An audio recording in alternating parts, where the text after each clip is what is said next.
Grabe, nakakayaho itong si Tuta Soto. No? Mantakin nyo, gusto niya hong baguhin ang saligang batas. Gusto niya ho na magtsatsa tayo dahil lamang hindi nila ma-impeach itong si VP Sara. Naku, labo o panibagong diversionary tactics na naman yan na pinag-uusapan nyo sa Malacanang. Yan, kakadivert nyo ng issue, nagka-diverticulitis ang amo nyo. Sa tingin natin itong si Ping Lacson, mga kababayan, hindi ho yan nag-graduate dyan sa One Ball University. Buti pa naman itong si Ping Lacson, naiintindihan niya na ang katangi-tangi siya ngayon ng pamahalaan na mag-i-interpret ng saligang batas. Walang iba kundi ang Korte Suprema. Ito, sabi ni Ping, ang kanyang Senate President Pro Tempore, Ping Lacson, dyan siya labas sa desisyon na yan ng Korte Suprema na pagtitibay doon sa unang lang desisyon na unconstitutional na yung impeachment laban dito kay VP Sara. Oy, Tuta Soto, makinig ka dito sa Senate President Pro Tempore mo, ha? Ito. Agree or disagree, right or wrong, just or unjust, faultless or defective, we must accept and respect the Supreme Court ruling on the unconstitutionality of VP Sara Duterte impeachment case. They are not called the gods of Padre Paura for nothing. O, naiintindihan mo na yon. Ako yung gods of Padre Paura for nothing, hindi mo natin naiintindihan yan eh. Hindi naman tayo nagpupunta dyan sa Padre Paura kaya hindi natin naiintindihan. Dapat pinaliwanag mo sa baba, Ping, para maintindihan namin kung ano ibig sabihin ng the God of Padre Paura. Sa mga nakakaalam, comment nyo sa baba, no? Hindi natin naiintindihan. Pero, ang sigurado dito, kung ano man yan, ang inyong mga punto de vista, dyan sa naging unanimous decision ng 15 Associate Justice at isang Chief Justice, ha? Kung ano man ang kanilang napagpasyahan, mga nag-aral ho sa batas yan. Ha? Baka gumagapang ka lang, baka ginagawa ka pa lang ng magulang mo, Tuta Soto. Yung iba dyan, binabasa na saligang batas. Anak ng toka, hindi ka man nga lang abogado, kung makapagmagaling ka, akala mo kung sino, yarin lamang pinakikialaman nila. Yung kapangyarihan na ibinigay sa amin na baguhin na saligang batas, magtsatsa na tayo. Tsatsa para saan? Hindi para dakpin yung mga magnanakaw sa pamahalaan. Magtsatsa tayo para ma-impeach si VP Sara. Urur. Kung bago lang ako sa page updates, ang like at ang subscribe. Masaya na ho tayo dyan sa mga gusto sumali sa ating community. Yung join button, nandyan lang ho sa baba. Mantakin yung mga kababayan, maging yung mga taga-makabayan, kontra dyan sa gustong mangyari na yan, itong si Tuta Soto. Ito partida ha, gusto na nilang ma-impeach si VP Sara. Kung pwede nga lang tanggalin na, tatanggalin na eh. Pero yung sinabi nitong si Tuta Soto, na ngayon willing na siyang magtsatsa dahil nga sa ginawa na yan, desisyon na yan ng Korte Suprema, pati yung mga taga-makabayan, itong si Congressman Tino, nag-react doon sa sinabi nitong si Tuta Soto. Bakit ganun natin mga kababayan? Mamaya ho, naku, balagbag ito. Doc Lorraine Badoy. Talagang inanho niya eh. Warak ho itong si Tuta Soto sa mga argumento nitong si Doc Lorraine Badoy dito sa video na to. Re-recta ho muna tayo dito kay Congressman Tino. Heard Senate President Tito. Okay. Well, Congressman, we already heard Senate President Tito Soto floating the idea of meeting with their counterparts, you, the members of the House of Representatives, and discuss the possibility of charter change and amending these rules on the, when it comes to the impeachment process. What are your thoughts on that? Well, okay, that's where I disagree with the Senate President insofar as he's now using this action of the Supreme Court to justify charter change. No? In the past, or historically, Senator Toto, when he was Senator Tito, when he was Senate President, was a staunch critic of charter change, and in fact, his leadership in the Senate was one of the big reasons why Chacha always died in the Senate. No? So this signals a big change for him personally. Now he's saying, well, because of all this, we should do Chacha, and in that statement, he mentioned for amendment of economic proposal. So medyo, I think sinasakyan, sinasakyan yung nangyaring ganito para itulak naman yung agenda ng charter change. Yeah. Maliwanag ho yun mga kababayan ha. Maliwanag ho yun na yung itong si Tuta Soto. Siguro na nabubuwang na ho itong si Soto, no? Sa tingin natin ha. Palagay natin sa mga kilos niya na yan, hindi na ho normal eh. Sa tingin nyo ba, mag-comment ho kayo sa baba. Sa tingin nyo ba nabubuwang na yan si Tuta Soto? Ang tingin nyo, hindi man lamang sa yung mga para sa kapakanan na sambayanan ng ating magiging dahilan para magkaroon tayo ng charter change. Mag-charter change tayo. Ang katangi-tanging dahilan para mabilin siya ng impeachment kay VP Sara. Anak ng Petrang Garapata. Tayo tayo kay Doc Lorraine Badoy. Palakpakan muna natin itong si Doc Badoy. No? Isa sa mga ika nga talagang idolo. Pinapakinggan. Sinusuportahan nating political vlogger o kung ano pa man ang tawag sa kanya. Commentator o observer, watcher. Suportado natin yan. Panoorin natin mga kabayan. For me, a political prostitute like that, he has just really unmasked himself further, no? And he given us even more reasons to believe that he's nothing more than a noontime show host, a political prostitute, a buffoon who has no respect for the Constitution. But it's really, for me, particularly galling to have to listen to him lecture learned men and women of the justices of the Supreme Court when he himself has spat on the Constitution that he says he's defending now, di ba? Nilelecturean mo ang Supreme Court justices. Ikaw, One Ball University ka na binaboy mo ang saligang batas dyan sa pagdedepensa mo sa pinakamalalaking mandarambong sa Pilipinas, di ba? So it's particularly galling to have to listen to this buffoon, no? Yeah, I agree, ma'am, no? Sapagkat napakabigat po ng implikasyon bagamat bubols, may pagkatarantado na uri ng pahayag, pero dahil gamit niya ang plataforma ng Senate President, ang implikasyon po niyan na ang isang institusyon ng gobyerno na dapat ay nagiging balanse at nagiging daluyan ng demokratikong respeto at courtesy among branches of government, nagiging facilitator ng banggaan at tidwaan at ng disrespect. Yun ang punto namin ni Ma'am Lorraine. Kung ordinaryo lang siya ng Itbulaga, non-time host show, kahit araw-araw niyang sabihin yun, what effect? Pero dahil siya ay Senate President, bitbit niya ang liderato ng Senado at hindi siya pinupuna ng kapwa niya senador sa kanyang kabulastugan, may epekto yon na ang pagbabastos niya sa desisyon ng Korte Suprema sa napakahalagang issue tungkol sa pag-interpret ng saligang batas at ang hindi pagsalaula at pag-abuso sa mekanismo ng impeachment ay isa pong pagpapakita ng hindi lamang kawalan ng respeto, kundi kawalan ng kaalaman sa Correct. relasyon ng gobyerno. Nakalimutan ba ni Tito Soto? Kami ni Ma'am Lorraine, hindi kami mga abogado. But you don't need to be a lawyer to understand the basic operations and principles of government relations and operations. Number one, ang legislative, ang executive at ang judiciary magkahiwalay. Pero magkakadugtong ang kanilang function, pero hindi sila pwede mag-overlap. Pagdating po sa pag-interpret ng batas, pag-interpret ng mga desisyon ng anumang branches of government at pag-interpret ng saligang batas, only the Supreme Court is authorized to do that. Wala nang iba pa. So kung hindi kinikilala ni Tito Soto ang kapangyarihan at otoridad ng mandato ng Korte Suprema na mag-interpret ng mga akto, including akto ng Kongreso na ito'y dapat naaayon sa batas, lalo na sa saligang batas, what will prevent Tito Soto na hindi rin kilalanin ang iba pang karapatan at respeto sa batas, kagaya ngayon? Inikilala ba niya na dapat bumitaw na at maglayas na sa poder si Marcos Jr. dahil nasa batas din po yan na kapag wala ng pagtitiwala ng taong bayan sa iyo, pwede ka mag-resign at dapat ipanawagan ka mag-resign. Instead, umaakto si Tito Soto bilang special agent, tagapagtakip, tagapagtabon, hindi po para sa kabutihan ng Senado at ng mamamayan, kundi para sa pagsulong ng kriminal na gawain na ang itinuturong mastermind sa pandarambong at pagnanakaw ay si Marcos at si Romualdez. Nagiging tagapagtakip siya. Nagiging spokesperson pa siya minsan ni Marcos. Nakakahiya po yun sapagkat he is using the resources. He is using the platform of the Office of the Senate President para mag-inganyo ng disrespect at ng krisis sa relasyon ng mga basic operations ng government branches. Kaya po ito dapat pinupuna. Kung gusto niyang maging tagapag-atake ng Korte Suprema, mag-resign siya bilang senador, mag-resign siya bilang Senate President, at mag-apply siya bilang tagapagsalita o barker ni Marcos, katuwang ni Claire Castro. Then he can do that. But as long Barker as he is talaga, representing the Senate, Ganyan a separate yan. branch of government required also to balance and check the powers sa mga branches of government at dinidisrespect po niya Ang ng hiraw. Korte Suprema, ito po ay mahalagang punahin. Yan ang punto namin dito ni Ma'am Lorraine. Sapagkat mali, paluktot at delikado na payagan yan na umiral ang ganyang mga asta ni Tito Soto. Napaka-deplorable ng kalibre ng mga ibang senador natin, no? I really want to talk about that also, Eric, kasi kaya lang naman naging senator yan dahil sa Itbulaga niya, di ba? And that show, Correct, no, that correct. noontime show, that inane noontime show, I really blame on a generation that has dumbed down the Filipino people. No, honestly, one of the Personally tayo, hindi na tayo nanonood yan. Huling panonood ko niyang Bulaga na yan, nung pang kay Maine at saka kay Alden. Tagal na noon. Hindi na ako tayo nanonood yan eh. Yung, marami tayong mga idolo dyan, pero dahil nga dito kay Tuta Soto, ayaw na ho natin. Diba? Hindi na tayo nanonood yan. Kalukuhan na lang yan. Diba? Nagkaroon pa sila ng, pero doon sa issue ng kung sino may-ari ng Bulaga, syempre, TVJ talaga yan. Diba? Yung mga ano dyan, wala namang karapatan dyan. Eh, sila talaga nagpasikat yan eh. Pero dito sa isa na to, tayo ika nga, kung maaari, huwag na ho kayo na manood ng show na yan. Panood na lang ho kayo ng PH Update. Kasi sa PH Update, marami ho kayo mapapanood dito. Diba? Marami ho mapapanood dito. Nandito si Doc Lorraine. Diba? Si, pangalan to, Kong Mike, diba? Attorney Vic. May live si Attorney Vic. Napanood niyo na ho ba? Mamaya panoorin natin. greatest things maybe I've done as a mother is my children don't know who Tito Vic and Joey are. But yet Filipino children, no, on a daily basis, their parents invited these buffoons into their houses, no, by watching that, and it really has dumbed down the discourse. No, naging bobo ang Pilipino. Kaya biro mo, bobotohin mo yan, taga One World University. But again, no, demokrasya ito eh, no. Actually, Demokrasya. sila Aristotle, sila Plato, they really look down. I can't recall now kung sino yung Greek philosopher. I think it was Plato who looked down on democracy kasi parang you're being led by a group of uneducated people. No, so what Eric? Okay, are we okay? Tama, yeah, you're correct about saying that. So Because I'm saying, no, habang nandyan tayo na we should really educate our people na bakit nyo binoboto yan? Bakit nyo binoboto yan? Bakit nyo binoboto si Dito Lapid na ang ginawa lang ay tumingin sa butike, 'di ba? At saka sa mga smugglers pa, 'di ba? Bakit nyo binoboto yung noontime show host na yan? Na walang ambag sa ilang cycles na yan, ano? So 30 years in the Senate, ma'am. Ilan? How long? 30. 30. Oo, 30. My God, di ba? So Kawawa really, no, Pilipino. it's really a reflection of who we are as a people, that we would have something. Like even Laila de Lima said, came out with a post, no? Eric, she says, I'll read it out. Si Laila de Lima said, the Supreme Court's ruling rests on technicality. She's correct. Magagamit ito sa susunod na filing. Totoo. Still not a vindication. No, it is an amazing vindication. Wala pa rin nalinis na pangalan. Lalo ikaw. Wala namang nalinis na pangalan. Bakit nadungisan ba yung pangalan ni Inday? Nadungisan ang pangalan ninyong mga kayo na nagpapaniwala dyan. But look at the trust rating of Inday. Diba? It is solid from the time she sat as Vice President to this day.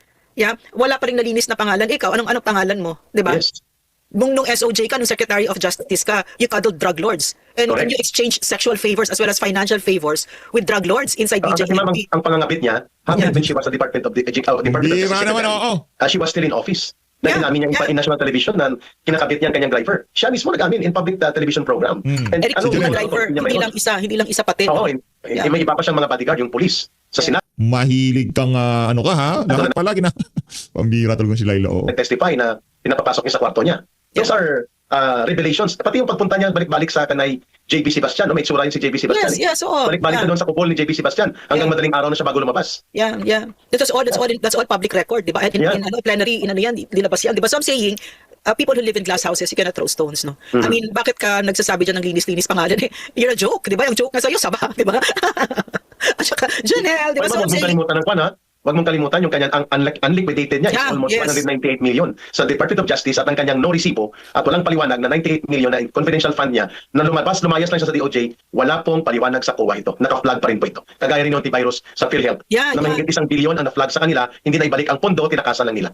yeah, and also Eric, si Percy Sandanya ng Akbayan na Yes. tumanggap ng 150 million kay Martin Romualdez para pumirma. Mga magnanakaw kayo, Percy Sandanya, yung sinasabi mo dyan na ikulong mga kurakot. Kurakot. Kayo yon. Napakalalakas ng loob nyo, may pa-chanting-chanting pa kayo na mga ikulong ang mga kurakot. Ni hindi nyo wala man lang kayong lakas ng loob sabihin ang pangalan na Martin Romualdez at Bongbong Marcos, Laila de Lima, tumigil kayo. Okay? Nakasusulasok talaga yung moral posturing ng mga ito. She's on all the time, constantly, itong mga dilaw na to, constantly on the moral high horse. Mahigi pa si Digong, no? Sinasabi niya talaga, dami akong babae. Di ba? There are no avowals to virtue. Di ba? Ito si Flavie, oh my God, di ba? O isa pa ma'am, ha? Ibang gaming pala ginagawa mo, ha? Kanila ni Virus, no? Na grabe ang kanilang immaculate adoration. Yeah. Sa sinasabi nilang museum for remembrance of those who were victims of AGK or extrajudicial killings. Never again. Wow. Never again. Pero tahimik kayo sa anak ng diktador na sobra pa ka magnanakaw sa tatay niya. Tahimik kayo sa pandarambong ni Martin Romualdez. Binibless niya to yung mama. Naalala ko, si Akop, sila Abante, ang iba pa nag-misa-misa siya. Diladala nila yung papeles ng impeachment complaint na binasura ng Senado at ng Korte Suprema. Nagbibindisyon siya. Tumakbo ma'am ang mga empleyado ng House of Representatives. Dahil nandun si Romualdez, nang magsaboy na si Flavie Villanueva ng holy water nila, umusok ang buong paligid. Akala ng mga empleyado, ma'am, ay mayroon pong sunog. Umusok at umapoy, literally. Dahil sa kanyuhan. Totoo, ma'am, nagtakbuhan ng mga ang mga empleyado. You're not joking? That's not a joke, Eric? Yan pala, ma'am, ay nag-short circuit din ang electric fan. Pero kasabay ng pagwisik ng kanilang holy water, umusok talaga, kayo nagtawanan ng lahat. Akala nila umusok dahil yung mga demonyo tinamaan ng holy water ng adik na pare. There are forces at play talaga. There are forces at play talaga that in the external world, no, they mirror what's really going on, no? So si Marcos is sitting there on the podium and sinasampal siya ng Philippine flag. Di ba? It's very symbolic. No? I believe in those things. I believe in the woo. No? Yeah, really. Yeah. Speaking of Marcos, ha, wala kita ng reaction mo, ha. Bisita kahapon si Joy Belmonte, Mayor Joy Belmonte ng Quezon City. Marcos was nowhere to be found. He was never in Cebu. Hindi siya nag-attend ng ASEAN Consultation Conference. Hindi rin siya nagpakita sa awarding of Outstanding City Mayor something award kay Joy Belmonte. Si Ralph Recto lang nandoon. Major city ito, mayor na alkalde ito, nowhere to be found si Marcos. You know, Eric, no, mga kababayan, sa isang demokrasyang maayos, no, dapat andyan na yung vice president. Siya na nagte-take over kasi obviously may malubhang sakit itong si Bangag, di ba? Kaya lang that administration was built on destroying Inday and making sure that she never gets anywhere near the presidency, di ba? So it will not happen. It will not happen that they will give the transition of power to Inday, no? I cannot imagine them doing that. So dapat alam na natin 'yon, no? And we should act from there. We should act from there kasi the one that suffers is the Filipino people, no? Yesterday, the ano ba to sa 3%, the growth rate of our economy is 3%, basta bumagsak siya. Kapan yung GNP, Gross GNP. National Product. Yes, correct. Bumagsak talaga, no? So tapos we're going to have to brace for another one like that. Talagang bulusok ang ating ekonomiya. And these are not just numbers, no? Parang walang ibig sabihin nun, yung pinaka nasa baba ang maghihirap, nagugutom na nga. Andyan na nga yung mga numero off the charts ang hunger rates ngayon, self-rated hunger. Yes, Ibig sabihin nito, nagugutom na ang Pilipino. Alam niyo ba napakadali na problema ang hunger? Ay, kasi ibig sabihin nun, papakainin mo, di ba? Ganun lang. Pero hindi ginagawa, walang nagsisilbi ng maayos sa gobyerno ngayon kasi ang gobyerno ngayon, the entire government is being machinized to protect and defend Bongbong Marcos and to cover up for his crimes and to make sure that they hang on to power instead of serving the Filipino people. And what did I learn from PRRD? The poor, they only have government. No, pag hindi nagsilbi ang gobyerno, yan ang nakita natin. Kaya dumami ang CPP, NPA, NDF. Kung kaya kasi sa kanayunan, grabe yung alam mo Eric, ng mga kababayan, nagtrabaho ako buong adult life ko sa mahihirap, no. Yan talaga ang advocacy ko. But when you go sa kanayunan sa bundok, it's a different kind of level of poverty na I've never seen. So sila talaga yung very vulnerable sa CPP na nandyan mga buitre nag-aantay yan na talagang sasabihin lang nila yung totoo. Ba't pa kayo maniniwala sa gobyerno? Lumaban tayo sa gobyerno, no? Tayo naman dito gusto natin pababain si Marcos in a peaceful manner, in the democratic processes, di ba? So yun yung challenges sa atin ngayon, no? Yeah, mahalaga pong punto na yun, Ma'am Lorraine, na binuksan mo. That even if there is an apparent question on the severity and critical level of illness na mayroon po si Marcos Jr., ang epekto kasi niyan po, ma'am, mga kababayan, under the rule of law, sa saligang batas, he can be declared already as incapacitated. Kaya nila tinatago. May nagsasabi nga, ma'am Noy, na these are speculations. Kasi nga gray, vague, malabo ang mga pahayag at walang full disclosure of information. Baka hindi na ito diverticulitis. The way he is now being done for 3 days, pabalik-balik siya sa ospital, baka may colon cancer, may liver problem, may kidney problem, bakit hindi sinasabi at hindi na ipapakita si Marcos Jr. At that time na pinagdudahan ang health condition ni former President Duterte, sinagot ng Korte Suprema ang mga petitioner. We don't need to mandamos or order the President to come out. He is coming out every night, making briefing and telling the nation kung anong program niya. He's talking to the nation, he's talking to the people, at lahat ng schedule niya, nakikita siya openly. Ngayon, 3 araw na si Marcos Jr. hindi nakikita. This is already tantamount to a creation of a condition where there can be already the need for declaration of vacancy to the office of the presidency by due of facts na incapacitated to continue discharging the duties and functions si Marcos bilang presidente. At nagkataon, incidental lang po ito, pero hindi nila maiwasan na ang nakalagay sa saligang batas, it must be the vice president who is going to take over as the duly constituted authority to succeed the presidency in case of vacancy, either by way of death sang presidente, by way of resignation, by way of impeachment and conviction sa impeachment, or by way of incapacity due to serious illness. So si Sara Duterte talaga ang kinatatakutan nila. Kung kaya itinatago ang totoong pangyayari, ang totoong impormasyon kung gaano kaluba ang kalagayang pangkalusugan ni Marcos Jr. Your take on that views, ma'am? Yeah, yan yung challenge sa atin ngayon. And anybody who really loves our country and really wants our country to move forward, no, smooth transition, will really get into this, 'di ba? But we see that they're not like that, 'di ba? So magkakaroon tayo ng crisis pag umabot tayo diyan sa punto na 'yan. Pero alam mo mga kababayan, Eric, no, ang problema kasi dito sa mga ito, hindi nila kilala si Inday. Si Inday nga, no, hindi siya talaga power hungry, and I would venture to guess, no, and it's an educated guess, is that if she sits in as president of our country right now, she's not going to go on a vengeful party. No, hindi revenge party. No, she will serve the people agad. Alam mo kung ba't ko alam? Kasi pag nag-uusap kami, sasabihin niya, I'll tell her something, na nagita naman mong ginawa ni Bangag, ganyan. Kawawang tao? Paano yung ganun? Parang ganun yung isip niya. Ganun yung isip niya, parang siya yung tatay niya talaga na, paano yung tao, paano yung serbisyo, paano yung ganyan. Kasi nga siya, ang essence talaga ni Inday, na essence ng mga Duterte, ay lingkod bayan. Hindi siya politika at all. Hindi siya a politician, unlike her father was a politician, very si Inday kasi very straightforward, very ganyan, and ang gusto lang niya talaga magsilbi. Yan talaga ang joy niya. Alam mo yon, Eric, di ba? Kaya ka nga kasi iba yung joy na nakapagsisilbi ka, no, na nakita mo bumubuti ang buhay ng taong bayan. Hindi yan yung bola. Totoo yan, nakita ko yun kay Inday at saka yung capacity. So napakaganda. Kaya I can't see it happening. I cannot see it happening, no. So that's our conundrum right now. Pero ma'am, baka yung tinatawag na universal justice, tadhana na at pagkakataon at panahon na kukuha sa kanya. The more that they hide the truth, the more that it will become worse and getting to worst. Pwede pong mamatay siya habang hindi na nila matatago ang bangkay, ma'am, eh. Pag 1 linggo, 2 linggo na hindi na siya nakikita, ibang bagay yon. And when ang tadhana ay nandiyan na, ma'am Lorraine, hindi mo na yan mapipigilan. Kaya gusto ko pong kuhanan itong opinion mo, ma'am. Kay kahapon, nagpahayag din po itong CPP Kamatayan Black Party List. Sabi nila, hindi pa naman patay ng impeachment laban kay Sara Duterte. There will be filing of impeachment complaint na ito'y pinagandaan na at mananagot siya sa kanyang pag-abuso sa poder niya at sa kanyang pag-abuso at pagwalda sa pondo. Itong CPP, NPA, NDF, ma'am, alam natin na nagkakaroon ito ng calibrated alliances. Right now, may pitik sila kay Marcos, pero target pa nilang durugin si Vice President Sara Duterte at ang Duterte political camp. Your reaction to this, ma'am, in our remaining 10 minutes na pagsasama sa program na ito, na sinasabi nila Teddy Casino na ipapa-impeach nila muli si Sara Duterte next week. Well, Eric, if there's anything that you guys, the former rebels have taught me, is that may purpose lahat yan sa mga salot na yan, sila Teddy Casino, mga CPP na yan. And again, it's recruitment. They always have an issue, di ba? To come up with lies like Inday is corrupt. No, she's so not corrupt. Di ba? So, para kailangan nila yung issue na yan. Na-clear na yan ng COA, no? Kaya lang kailangan nilang ulit-ulitin. Kasi wala silang makitang issue kay Inday. Kukunin nila si Bangag, kukunin nila si Trillanes, no? Yan si Madriaga, mag-iimbento like that. But, again, what you guys have taught me is para may issue sila, para makapag-recruit sa mga anak natin at para makapagkuha ng No? So, much better if you explain to us, Eric, what the method in this madness is. Mukhang yun nga mamang nangyari. They want to derail the real impeachment complaint against Marcos. There is a circulation of pictures right now na special meeting ni Speaker Budget D, ni Lisa Masa, ni Franz Castro, ni Titi Casino, at iba pa mga CPP operatives. The way they did the meeting with Martin Romualdez 2 years ago. You meant pala the impeachment of BBM. Kasi man parang binargain. Yeah. Na ang target talaga nila, kunwari ipapa-impeach nila si Marcos para hindi naman basta selectively against the Vice President. But the real target is the Vice President. Kaya i-dismiss ang impeachment ni Marcos, pero pagbibigyan ng impeachment complaint laban kay Sara Duterte. That's their game plan. Yun pala talaga kasi ang balakid talaga upang hindi naman umbalik pa ang Duterte brand of leadership na takot ang CPP, NPA, NDF at ang mga oportunistang politiko kagaya nila Ontiveros, nila Trillanes at Dilima na manunumbalik ang matino at matuwid na pamumuno sa gobyerno the way it was done before during the time of Rodrigo Duterte. Ang balakid dyan ay ang pananatili ni Sara Duterte na very popular, na very formidable as an alternative na magiging presidente either earlier of 2028 or in 2028. Kaya nila itutulak pala na kunwari pinapa-impeach si Marcos pero mali man at kulang ang impeachment kay Marcos na complaint, pero kay Sara Duterte maganda, ipapausad nila ang kay Sara Duterte, hoping that it will have traction at the Senate, Ma'am Lorraine. Eric, may sabihin ako ha. Kasi ang ganda nung pagkakalatag mo, di ba?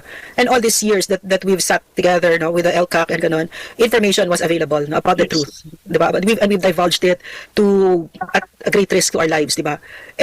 And it's not just us, no? It's the age of information is upon us. Kasi I want to point out something. Kasi lagi natin pinag-uusapan yung mga corrupt na politicians.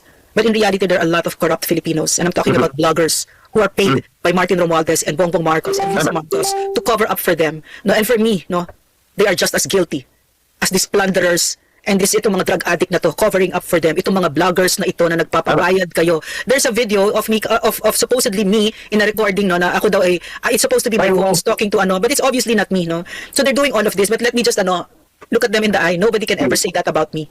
Na may binabayaran ako or may binabayaran ako. I will never get into any of that. And I vouch for that.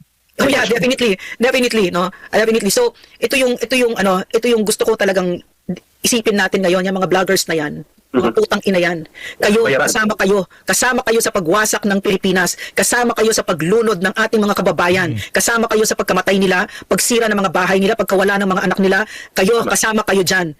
At yung sumpa sa inyo, katulad ng sumpa sa mga pamilya nitong mga magnanakaw ni Marcos at mga nandyan sa Kongreso, ganun din. Alam mo ba, na sinabi ng kaibigan kong Muslim, sinabi ng imam sa kanila na 7 generations ang cursed sa ganyan, sa blood money. I believe that. We only need to look at Ferdinand Marcos Jr. Who would want to have a son like that? I mean, not for all the money in the world. And look at the curse to FM Senior na nagkaroon ka ng anak na ganyan kasi magnanakaw yan si FM Senior. Tama. Sa dami ng ninakaw niya na pera sa Pilipino, yung anak niyang si Bongbong Marcos, kahit gaano kadaming cocaine kaya niyang bilhin. So ngayon, naging drug addict siya. Na ngayon, sila Sandro Marcos, mga addict din. Na ngayon, meron kang asawa katulad ni Lisa Marcos na addict din. Kasumpa-sumpa ang mga buhay nila. And that's not just going to be for politicians but for you, bloggers as well. Yes. Nagpapabayad para sa ating bayan, winasak niyo din. I second the motion. At mama, hindi lang yan hundreds of millions ang ginagasto. Billions of pesos. I know. May mga bahay sa Ang lalaki ho ng mga sweldo ng mga yan, mga 500,000, 600,000. Yung mga vlogger, lalo na yung merong mga nanonood ng mga tag 20,000, mga 10,000, mga ganun eh. Pagka nag-views ka sa mga yan ng mga nasa 100,000, ako, million na ho ang binabayad ng Malacanang sa mga vlogger na yan. Mahal. masakyan na binabayad sa kanila, condo units na minimaintain. Condo. You're correct about that, Ma'am Lorraine. At ako po ay wala nang may dadagdag dahil pinuntuhan mo na ang At tayo dito sa PH Update, wala na rin may daragdagan. So always, maraming salamat ho sa pag-support sa PH Update. Mag-ingat ho kayo lahat. Pakapakano natin ito si Doc Badoy at itong si Ka Eric. Maraming salamat ho. Saludo, Doc Badoy. Mag-ingat ho kayo kung nasang lupalot man kayo ng daigdig ngayong mga panahon to.